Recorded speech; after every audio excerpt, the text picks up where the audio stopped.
तो गाइस जय श्री राम, जय भारत, जय बुंदेलखंड।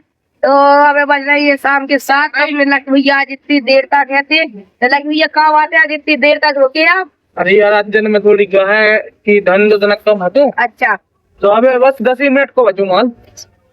जो तो माल बच्चों 10 मिनट में हो जाता। आओ 10 मिनट में। हाँ यार यार लकी 10 मिनट में तो बहुत हाल हो जाए। आजा आजा फिर घर चलेंगे। तो और सुनाओ कहाँ पे आज दुकानदारी सही रही? आओ यार सही तो रही है, बाकी दिन में मत रहो यार। अरे यार उज्जैन गए थे, ठीक है, अपन वीडियो एडिटिंग को टाइम नहीं मिलवाओ, बंदे घूमते के करवाओ और मंदिर में वीडियो बनाते तो पुलिस वाले मोबाइल चुरा देते। घर बना ही नहीं है। हाँ। बाकी छोटी छोटी जो क्लिप लाई अपन ने पेपर ने डाली और डाल दी। वो पंडित जी ने अरे यार ऊपर रखी है क्या? हाजी अच्छा हवा चल रही ना ये वजह। अच्छा